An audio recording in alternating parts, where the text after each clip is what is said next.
नमस्कार, मी पूजा तुम्हा सर्वांचं लेडी स्पेशलमध्ये खूप खूप स्वागत करते। तर आजच्या या व्हिडिओमध्ये मी तुम्हाला दाखवणार आहे की नवरात्रीमध्ये देवीची खणा नारळाने ओटी कशी भरायची। जर तुम्ही घरी ओटी भरत असाल तर ती कशी भरायची, जर घरी देवीची ओटी भरत नसाल, मंदिरात जाऊन भरत असाल तर ती कशा पद्धतीने भरायची, तर याची संपूर्ण माहिती मी आजच्या या व्हिडिओमध्ये घेऊन आलेली आहे।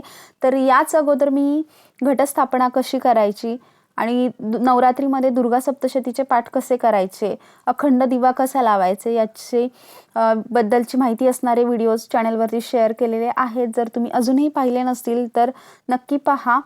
तर खणा नारळाने देवीची ओटी भरणे हा देवीच्या दर्शनाच्या वेळी करावयाचा एक प्रमुख उपचार आहे। हा उपचार शास्त्र समजून आणि भावपूर्ण केला तर त्याचा आध्यात्मिक लाभ अधिक प्रमाणात भाविकाला होतो। तर आपण घरी येणाऱ्या प्रत्येक सुवासिनी पाहुण्याची खणा नारळाने ओटी भरत असतो। त्याचप्रमाणे नवरात्रामध्येही देवी आपल्या घरी 9 दिवस वास करत असते, तर देवीची ही खणा नारळाने ओटी भरणे खूप महत्त्वाचे आहे। तर देवपूजनाची सांगता देवीची ओटी भरून करणे म्हणजे देवीच्या निर्गुण तत्वाला आपल्या आध्यात्मिक उन्नतीचे वा कल्याणाचे कार्य करण्यासाठी सगुणात येण्यास आव्हान करणे होय। देवीला खण आणि साडी अर्पण करताना देखील देवीला प्रत्यक्ष कार्य करण्याची प्रार्थना केल्याने ते आधी केलेल्या पंचोपचार विधीतून कार्यरत झालेल्या देवीच्या निर्गुण तत्वाला साडी आणि खण यांच्या रूपाने मूर्त सगुण स्वरूपात साकार होण्यास सहाय्यता होते। तर देवीची ओटी भरण्यासाठी लागणारे साहित्य पाहूया। तर देवीच्या ओटीमध्ये घालण्यासाठी इथे शृंगाराचं संपूर्ण साहित्य घेतलेलं आहे। त्याच्यामध्ये लाल हिरव्या बांगड्या आहेत, मंगळसूत्र आहे, टिकली आहे, हिरव्या रंगाचा खण आहे, श्रीफळ घेतलेला आहे, तांदूळ, त्याचबरोबर ओटीमध्ये घालण्यासाठी 5 प्रकारचे ओटीचं साहित्य घेतलेलं आहे। खोबरं, खारीक, अक्रोड, बदाम, हळकुंड, सुपारी, हळदी कुंकू घेतलेलं आहे। देवीला अर्पण करण्यासाठी चुनरी घेतलेली आहे, शक्य असेल तर चुनरी अर्पण करावी। लाल रंगाची साडी घेतलेली आहे। देवीला माळण्यासाठी किंवा अर्पण करण्यासाठी वेणी घेतलेली आहे आणि अक्षदा घेतलेल्या आहेत। तर हे संपूर्ण साहित्य आपल्याला देवीची ओटी भरण्यासाठी लागणार आहे। त्याचबरोबर आपण 5 प्रकारच्या फळांनी देखील देवीची ओटी भरू शकतो, तर त्यासाठी 5 फळंही मी घेतलेली आहेत। तर इथे मी घरातच देवीसमोर ओटी भरणार आहे।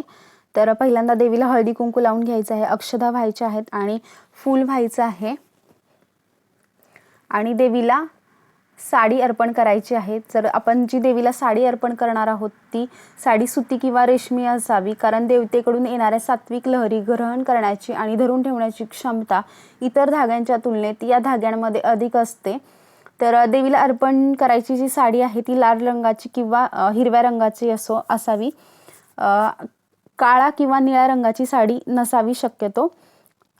तर इथे हिरवा रंगाचा खण घेतलेला आहे, त्या खणावरती नारळ ठेवायचा आहे। तर नारळाची शेंडी जी आहे ती देवीकडे असावी, त्याच्यावरती हळदी कुंकू लावायचं आहे, थोडेसे तांदूळ टाकायचे आहेत आणि ओटी भरायची आहे।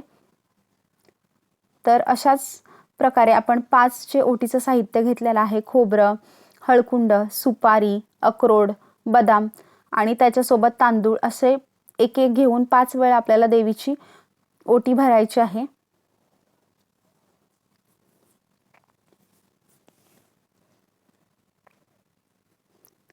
देवीची ओटी भरल्याने देवीकडून चैतन्य मिळावे आणि आपली आध्यात्मिक उन्नती व्हावी अशी देखील देवीला प्रार्थना करावी ओटी भरताना।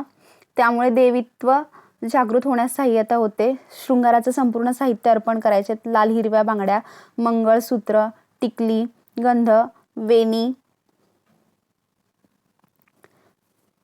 त्याचबरोबर शक्य असेल तर देवीला चुनरी देखील अर्पण करायची आहे आणि 5 प्रकारचे फळं देखील देवीला अर्पण करायचे आहेत किंवा 5 फळांनी देवीची ओटी भरायची आहे आणि मनोभावे नमस्कार करायचा आहे, हळदी कुंकू व्हायचं आहे, पुन्हा एकदा अक्षदा व्हायच्या आहेत आणि मनोभावे नमस्कार करून घ्यायचा आहे देवीला। तर अशा पद्धतीने आपण देवीची खणा नारळाने ओटी भरायची आहे। तसेच देवीला सहावारी साडीपेक्षा नऊवारी साडी अर्पण करणे अधिक योग्य ठरते, कारण देवीला नऊवारी साडी अर्पण करणे हे पूजा करणाऱ्याच्या आवश्यकतेप्रमाणे देवीने 9 रूपांच्या माध्यमातून कार्य करण्याचे प्रतीक असते। देवीला अर्पण केल्या जाणाऱ्या खणाचा आकार हा त्रिकोणी असावा, कारण त्रिकोणी आकार हा ब्रह्मा, विष्णू, महेश यापैकी ब्रह्माच्या इच्छाशक्तीशी निगडित आहे. ब्रह्मांडातील इच्छा लहरींचे भ्रमणही उजवीकडून डावीकडे त्रिकोणी आकारात संक्रमित होत असते. देवीला त्रिकोणी आकारातील खण अर्पण करणे म्हणजेच आपली आध्यात्मिक उन्नती व्हावी यासाठी आदिशक्ती श्री दुर्गा देवीची इच्छाशक्ती प्रबळ करून तिची कृपादृष्टी संपन्न करणे होय. तर अशा प्रकारे आपल्याला देवीची नवरात्रीमध्ये ओटी भरायची आहे. तर आजचा हा व्हिडिओ आवडला तर लाईक आणि शेअर करा आणि चॅनलवरती नवीन असाल तर चॅनलला सबस्क्राईब करायला विसरू नका. पुन्हा भेटूया अशाच एका छानशा व्हिडिओसोबत. धन्यवाद.